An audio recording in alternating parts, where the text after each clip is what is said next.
So first of all, as you can see, I'm not at a shortage for lenses around here. I have quite a few, some Rokinon Cine lenses, which I really like.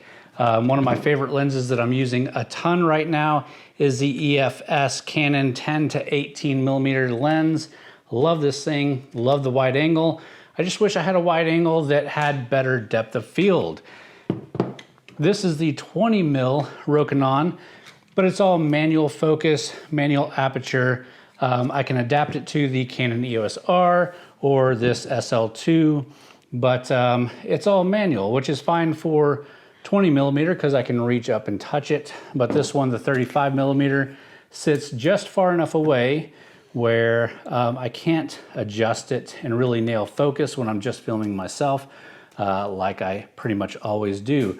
So I have a slew of lenses, all of them for a little bit different of reasons. And today we've got another lens in the house. And this one, well, you know from the title, it's the Sigma 18 to 35. There's nothing new about this lens. It's been around for, I think, about 6 years now. But I've been thinking about getting it for a while, and I finally pulled the trigger on it. And it's basically gonna do a lot that, that I've been wanting. So let's unbox it real quick and see what's in the box here. That's for you, Benjamin. What? Oh.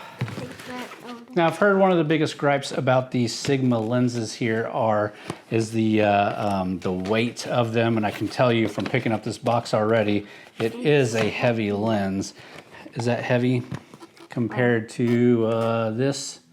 I don't know. I say that's heavier. I say that's heavier. So first of all, we got a nice little case for it. Nice. Open it up. There's a bag. It's in a bag here. Let's put that aside right now. We got the lens hood, and that's all that's in the case. So let's pop this thing open. Ta-da! So this is the 18 to 35 Sigma Art Lens 1.8 f-stop. So it's a very fast lens. So it will give me a pretty good wide angle range and still be really fast. So this is a lens made for a crop sensor camera. So it's made for something like this SL2. So you're gonna increase that 18 millimeter and 35 millimeter by a 1.6 times crop. So your 18 millimeter essentially becomes, I think, like a 28 millimeter, which is fine for what I'm gonna be using this thing for. And I can adapt it to the EOS R. I can put it in crop mode and still use that 18 millimeter. Or I can keep it out of crop mode in full frame mode and use it as a 24 to 35. But one of the real big advantages of this is its sharpness and its low f-stop. And Gerald Undone did a video probably last year. If you're into cameras, you should check out Gerald Undone if you're not already.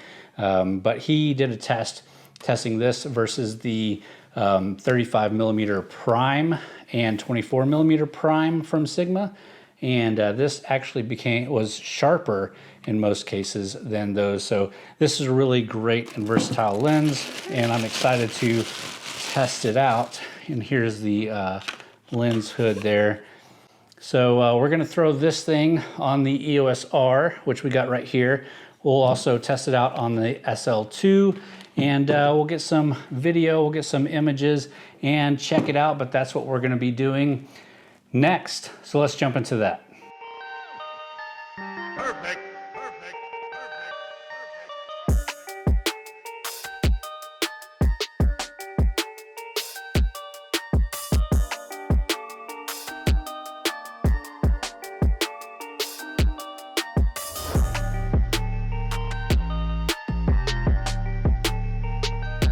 All right, and for our first quick test, I've got the 18 to 35 on the EOS R right now. We're still in the studio, obviously. I didn't move the position of the camera, so what I had on there before was the 24 to 105 L series RF lens. A beast of a lens, I really like it, but it's an f4, so I'm hoping that f1.8 is even better. You're not going to get a sense of that shallow depth of field here with this infinity white background. but we're gonna take it outside also. I just wanted to get this quick, same exact shot as I had with this thing, not moving the camera. It's all the way at 18 millimeters. So again, it's in crop sensor mode. So that's about 28 millimeters. So it's a little bit tighter than this 24, or this one was on 24. So there's that shot now. Let's go outside and shoot some stuff. Yeah.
All right, guys, so out this morning, obviously taking some shots with the EOS R, the 18-35 Sigma, and it's got the ND filter adapter on it so that we're able to keep it at that f1.8 even as the sun comes out this morning. So you saw some shots early this morning showing the low light capability of the lens.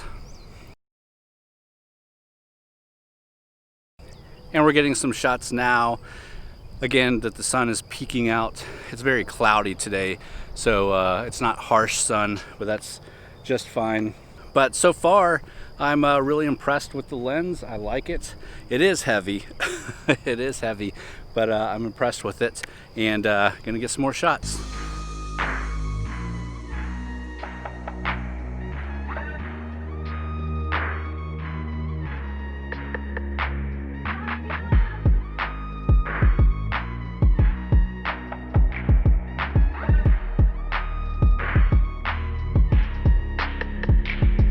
This thing at 35 millimeters gives insane bokeh, especially when you're as close as I am, which wouldn't be as close as I would be to actually talk to the camera, but it's a nice shot. I'm really happy with it. The autofocus I was worried about because I did hear or read some comments or reviews talking about how the autofocus didn't work that well. But then I saw some saying that that's on the mirrored bodies, but on mirrorless bodies it actually works fantastic. And I can't say for the mirrored bodies. I do have a 6D I could try it on, but so far on the EOS R it has been phenomenal. I'm gonna take it off of the EOS R and put it on this, the SL2, and test that out as well. This is a crop sensor camera. It is a lens for a crop sensor camera, so this should be a good test as well. But loving the image that we're getting so far. So this is the SL2. I'm actually at shutter speed 250, even though I'm recording at 24 frames per second. Don't like doing that, but I don't have an ND for this thing. We're up at f-stop 2.8, which isn't what I wanted to see. But other than that, it fits well, it's clean. We're all the way at 18 millimeters here. There's 35 millimeters. I think this is going to be more impressive as a photography lens than it is a video lens on this SL2. Although if we did have an ND filter up front, that would make it a lot better. And here's a quick look at handheld. This is just me holding it at the edge of the lens. That's a good distance still. It's, like I said, 18 millimeters, which is 28 millimeters on this crop sensor. And still looks good, and that's pretty blurry, even though we're at 2.5 f-stop, and again, 250 shutter speed, which I wouldn't do on normal videos. This is just a test. Also, the autofocus seems to be working just fine. It's tracking my face. It's keeping up with me. It's not trying to jump on anything behind me. Yeah.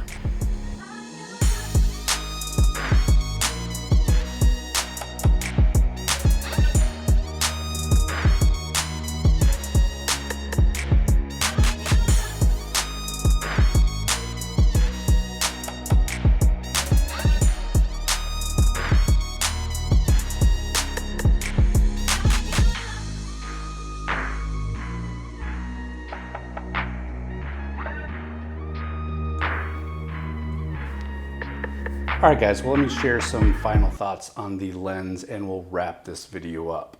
So I've had the Sigma 18-35 for about 2 weeks now. I've used it on a couple of gigs, used it in a couple of personal videos, and I quite like it. That f1.8 is fantastic looking, and adapting it to the EOS R with the ND filter allows you to shoot at that 1.8 no matter what the light is outside, which is great. So I think this with the EOS R is a fantastic combination, but there are a few things that I didn't quite think about, but it's not too big of an issue there. So if you shoot a lot in slow motion or anything like that, this will not do it because it's an EFS lens that you're adapting to the camera. And I've seen other people put this lens into full frame mode and be able to shoot it with the EOS R. I couldn't figure that out. It's grayed out for me. It won't let me do that. So maybe it was a firmware update to not allow that. But that being said, it's still a fantastic lens, but you can't access functions like the slow-mo capabilities of the camera. And there's a few other things that you can't do because you're on a crop sensor lens. Again, that's not a huge hindrance for me in a lot of my projects. I'm just fine with not doing it, but as I was trying to test it, I realized, oh yeah, that's not something you can do with this lens. So if that's very important to you, you might check out the 24-35. It's not an f1.8, I think it's just a 2.0. So it's not gonna give you as much light or as much blurry backgrounds, but so all in all, I'm super happy with the purchase. I think it's gonna do well for me. It's already doing well for me. And I'm looking forward to using it on more and more projects. My next purchase definitely needs to be a longer focal length with a low f-stop.